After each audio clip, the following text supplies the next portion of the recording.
Hello everyone. पहली salary हम सब के लिए बेहद खास होती है।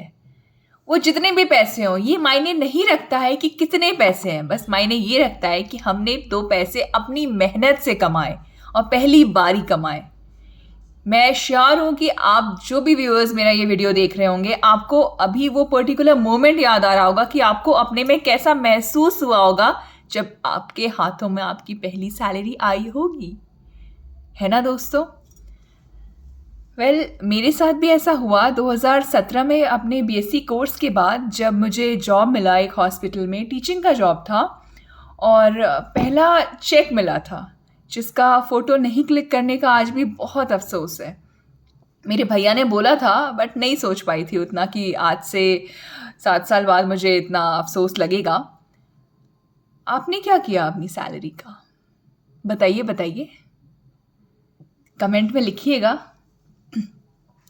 फ्रेंड्स, मुझे जैसे ही आई गेस लगभग 15 दिन के जॉब का मिला था चेक वाइज, उसके बाद वो जॉब रेगुलर हो गया था। इनिशियली वो कॉन्ट्रैक्ट पे था बट उसके बाद फिर मुझे एज परमानेंट स्टाफ वहाँ पे रख लिया गया था, तो फिर मेरा सैलरी आना था। अदरवाइज ऐसे चेक में मिलता मुझे पैसा।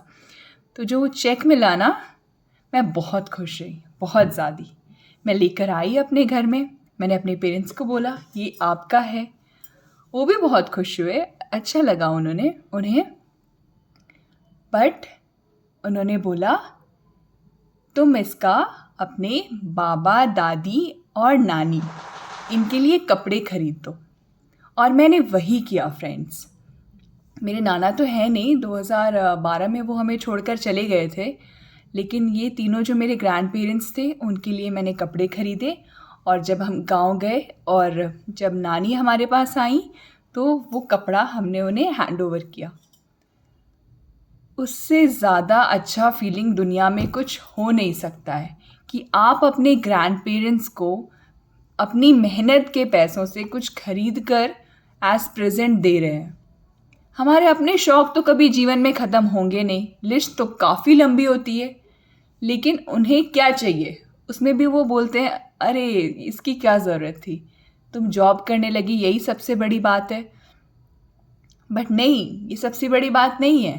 कुछ हमारे भी शौक़ होते हैं अपने ग्रैंड पेरेंट्स के लिए। पेरेंट्स तो हैं, बिल्कुल है, बट पेरेंट्स से पहले भी हमारे ग्रैंड पेरेंट्स हैं ना। तो मुझे तो बहुत अच्छा लगा था दोस्तों। आई विश आप लोग भी अपने ग्रैंड पेरेंट्स से बात करते होंगे। गिफ्ट एंड ऑल तो बात का बात है, बट आज की दुनिया बहुत बिजी हो गई है, बहुत ज़्यादा बिजी। किसी के पास किसी के लिए टाइम नहीं है। और एक ज़माने में जब पैसे पे करके हमें बात करना होता था, तब हम हमारे जो भी खास होते थे उनके लिए समय निकाला करते थे, अलग से पैसे फिक्स रहते थे कि इतने पैसों से हमने बात करना है। लेकिन आज जब 200 से 300 रुपये में 28 दिन का हम कितना भी बात कर सकते हैं, हमारे पास टाइम नहीं है, नहीं करते हैं हम बात।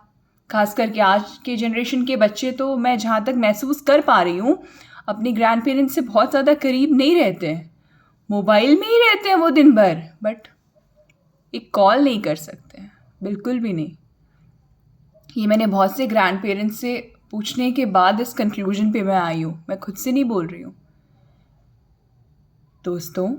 कुछ नहीं जाता है, एक फ़ोन कॉल, 2 मिनट का कन्वर्सेशन, नानी नाना बाबा दादी जो भी, कैसे हो आप, ठीक हो, खाना खाया, क्या कर रहे हो, कुछ प्रॉब्लम तो नहीं है लाइफ में, कभी आओ हमारे पास भी, हमें भी सेवा का मौका दो। बचपन में आपने बहुत सेवा लिया होगा उनसे। एक बच्चा एक दिन में तो पलता नहीं है, बहुत समय लगता है फ्रेंड्स। हर लेवल पे उसके पीछे लगा जाता है, तब जाके वो बड़ा होता है। लेकिन वही बच्चा जब बड़ा हो जाता है उसके पास सबके लिए समय रहता है, लेकिन अपनों के लिए नहीं रहता है। और ख़ास करके उनका तो कुछ पता भी नहीं है ना आपकी। अगर वो ज़िंदा है तो आप बहुत लकी हैं। कभी भी अगर आप जब अपना ग्रैटिट्यूड लिस्ट बनाइए, सबसे पहले अगर आपके ग्रैंड पेरेंट्स ज़िंदा हैं वही लिखिएगा। पेरेंट्स को लगभग सब देख लेते हैं, लेकिन ग्रैंड पेरेंट्स सबके किस्मत में नहीं होते हैं फ्रेंड्स, बिल्कुल भी नहीं। ये बहुत बड़ी बात होती है। दादी 1 साल बाद गुजर गई, वो मेरा गवर्नमेंट जॉब नहीं देख पाई। पापा शादी के 2 सप्ताह बाद गुजर गए। और नानी है, आई होप भगवान उन्हें लंबी से लंबी आयु दे।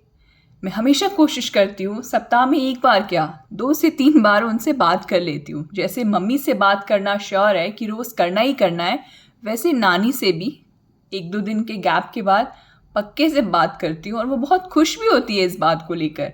और कई बार कंप्लेन भी करती है दूसरे कज़न्स का कि कोई कॉल नहीं करता बेटा, बस तुम ही मुझे याद करती हो। मैं उस पर कुछ एहसान नहीं कर रही हूँ, उसके ऑलरेडी 4 बच्चे हैं।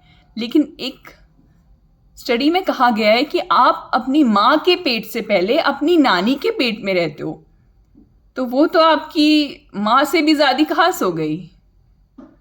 और दादी जो है वो भी तो आपके पिता की माँ है।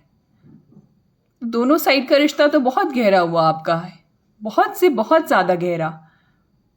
बाहर के लोग, दोस्ती, रिश्तेदारी सब है अपनी जगह पे, मैं नहीं कह रही उनसे रिश्ता मत रखिए, लेकिन ग्रैंड पेरेंट्स से क्यों नहीं? आज के बच्चे क्यों दूर होते जा रहे हैं? हमारे पास फ़ोन नहीं था, लेकिन हर साल गर्मी छुट्टी में जब हम जाया करते थे या मार्च के एग्ज़ाम्स के बाद का टाइम हुआ करता था, हम अपने गाँव में बिताया करते थे। शायद इसीलिए हम आज इतने ज़्यादा क्लोज़ हैं। कई बार लोगों के पास उतने पैसे नहीं होते थे कि वो टूर्स में जाएं। आज तो पैसों की कमी है नहीं। इंडिया का टूर क्या, फॉरेन टूर्स चल रहे हैं, तो ग्रैंड पेरेंट्स को कौन पूछता है? बट दोस्तों, पेरेंट्स से भी ज़्यादा स्पेशल होता है ग्रैंड पेरेंट्स वाला बॉन्ड। इस बात को याद रखिएगा। और अगर मेरे इस वीडियो को देखने के बाद आप में से कोई एक भी अगर अपने ग्रैंड पेरेंट को फ़ोन करके बोले कि तुम कैसी हो या आप कैसे हैं, तो मेरा ये वीडियो बनाना सफल हो जाएगा। वीडियो को एंड तक देखने के लिए आपका बहुत बहुत धन्यवाद। जय हिंद।